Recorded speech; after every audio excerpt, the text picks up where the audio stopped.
Boa tarde, pessoal!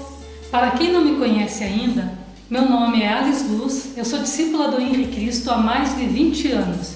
E para começar, eu vou ler para vocês A Verdadeira Liberdade. É uma circular que está disponível no livro Despertador Explosivo, volume 2, e está disponível no nosso site henricristo.org.br e também no henricristo.net. Esse aqui é o Despertador volume 2 e também está disponível lá graciosamente para quem quiser baixar em PDF e também o volume 1. Então eu vou começar lendo A Verdadeira Liberdade. A única liberdade genuína é a consciencial. Assim falou Henrique Cristo. A liberdade consciencial é a única genuína, viável, a única liberdade que se pode desfrutar.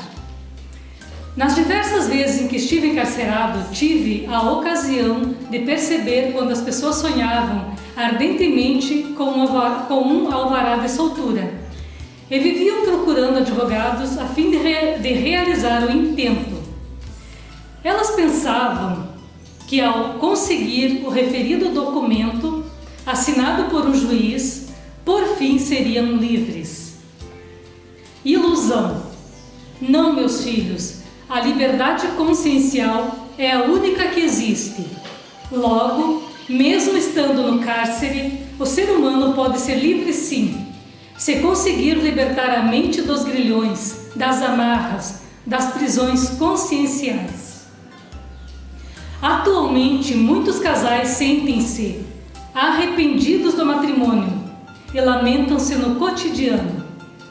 Ai meu Deus, e agora o que fazer?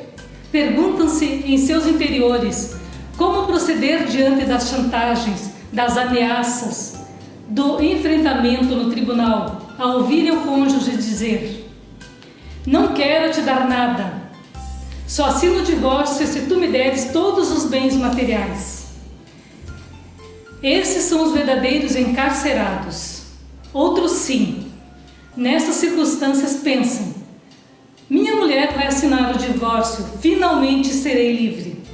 Significa que durante todo o tempo em que estivestes casados, sendo chantageados, fostes prisioneiros?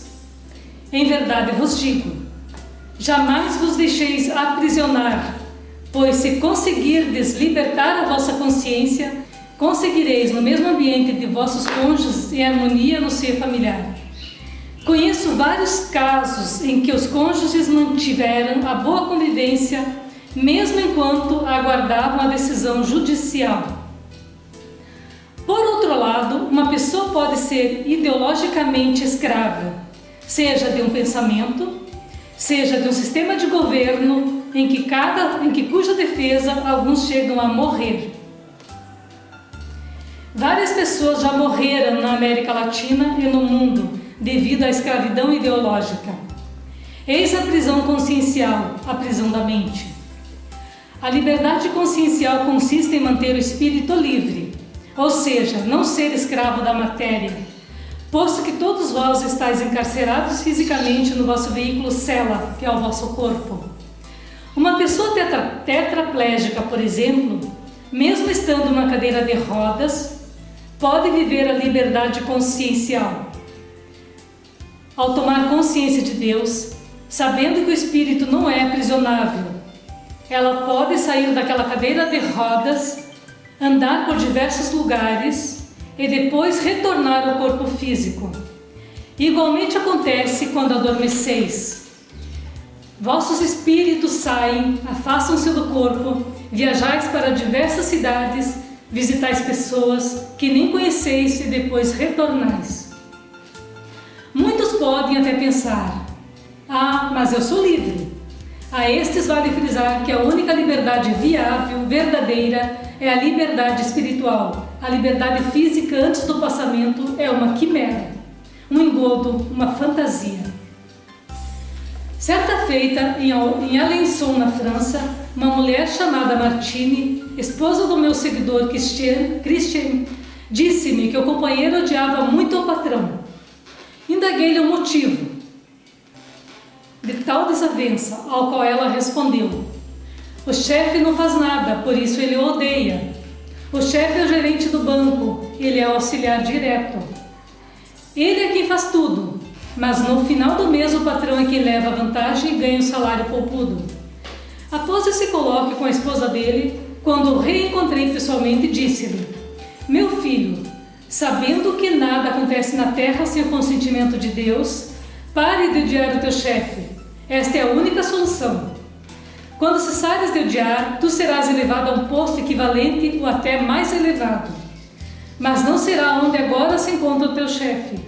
Não será desejando que ele desencarne, a fim de ocupares o lugar dele, o que consiste em violar o 10º mandamento, e sim numa outra agência e em um outro lugar.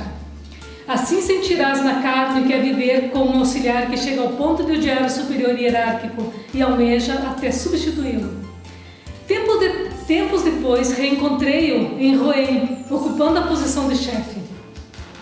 Martini me falou que ele só conseguiu se libertar do ódio que sentia pelo patrão quando se conscientizou de que precisava se desvencilhar daquele sentimento a fim de viver em paz. É relevante lembrar que existem milhares de casos semelhantes espalhados por todo o Brasil e pelo mundo, nos quais a pessoa sente ódio do chefe por ele estar numa posição hierárquica que desperta os instintos mais primitivos dos subalternos, olvidando-se de que ele se encontra naquela condição superior devido às circunstâncias peculiares de sua existência terrena. Na atual conjuntura da política, embora os ministros e governantes estejam no topo de poder, muitos são nomeados sem o conhecimento básico para exercer a função, e não raro são os auxiliares que controlam as atividades. Por outro lado, o Brasil teve um ministro de saúde que não era médico, e segundo me consta fez uma ótima administração. Mesmo não atuando na medicina, ele aprendeu no ambiente de trabalho a observar o andamento do processo administrativo. Então soube pensar e agir de acordo com as necessidades a serem atendidas. Quando fui detido por ocasião do ato libertário em 28 de 2 de 1982, que culminou com a instituição do Reino de Deus na Terra, oficializado pela SOST, permaneci 15 dias no presídio São José, e vários advogados ofereceram seus préstimos a fim de defender-me. Todavia eu os rechacei, dizendo: eu não estou preso, eu estou apenas descansando de acordo com a vontade de meu Pai, Senhor e Deus. Vós sois prisioneiros de vossos medos, de vossas misérias, de vossos vícios, de vossas angústias e de vossas ambições. Quando chegar minha hora de sair daqui, se não abrirem aquela porta, meu Pai derrubará esta parede. Lembrai sempre, meus filhos, se permitirdes que os problemas vos aprisionem, eles tornar-se-ão vosso encarceramento cotidiano. Buscai a liberdade verdadeira, a única genuína, que é a liberdade consciencial. E não penseis que a liberdade consiste em se livrar dos problemas, do cárcere, da cadeira de roda, das dívidas. A única forma de liberdade que existe é ascender acima desses obstáculos, acima dessas amarras. Administrai vossos problemas mantendo-vos acima deles.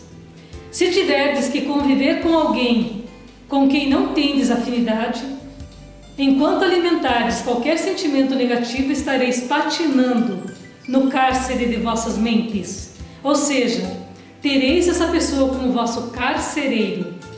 Elevai-vos, portanto, acima do pensamento negativo que vos prende ao vosso vizinho, patrão ou quem quer que seja, e assim sereis verdadeiramente livres.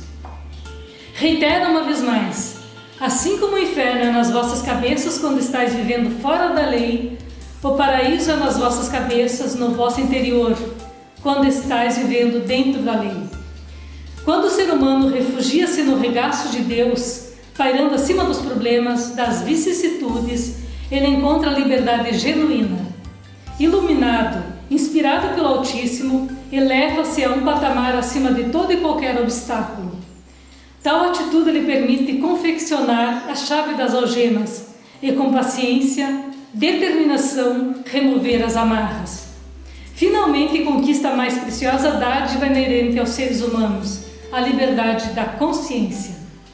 Reitero, esta circular que eu acabei de ler está no livro Despertador Explosivo, volume 2, e está disponível em nosso site henricristo.org.br. Está disponível graciosamente em PDF, podem baixar e ler. Não só essa circular, como outras mais. E também o volume Despertador Explosivo, volume 1. Outra coisa, pessoal, Henri Cristo fala ao vivo todos os sábados no nosso canal na web, henricristo.tv, todos os sábados ao vivo, às 11 horas da manhã. Acessem, participem e sejam bem-vindos sempre. Até sempre!